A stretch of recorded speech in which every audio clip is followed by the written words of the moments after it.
What's the difference between Monteggia fracture and Galeazzi fracture? This is the topic of today's video. Welcome to Medicosis Perfectionalis. So, in previous videos, we have discussed Monteggia fracture separately and the Galeazzi fracture in a separate video. Today, let's compare between them. So, here, Monteggia, in general, it's a proximal fracture closer to the elbow joint. Galeazzi is a distal fracture closer to the wrist joint. So Monteggia, fracture of the proximal third of the ulna with dislocation of the proximal radial head. So proximal and proximal. Galeazzi, fracture of the distal 1/3 of the radius, dislocation of the distal radio-ulnar joint. The mechanism of injury is kind of the same, fallen outstretched hand in hyperpronation. Same thing here. Of course, we do an X-ray to anything that involves bone.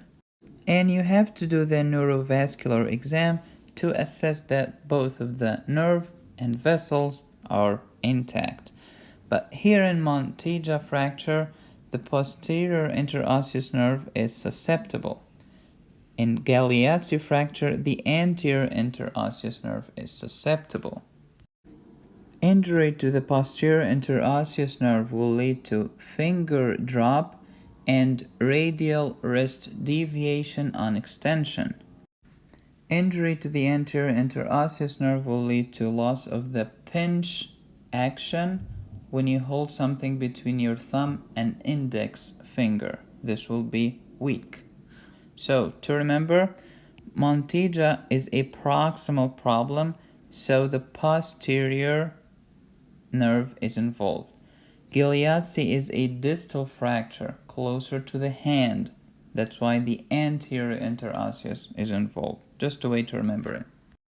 Both the posterior interosseous and the anterior interosseous are purely motor nerves.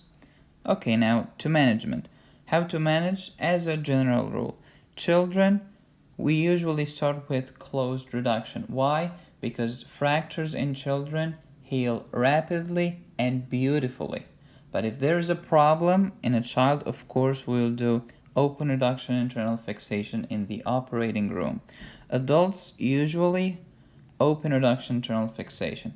Same thing here. Rule number 2. The fractured bone usually required internal fixation. However, the dislocated bone usually only required closed reduction. Okay, Galeazzi is kind of different. Yes, same rule apply, but usually we do open reduction internal fixation to fix both the fractured radius and the dislocated radio-ulnar joint. That's it. Monteggia versus Galeazzi. Both of them are Italian doctors.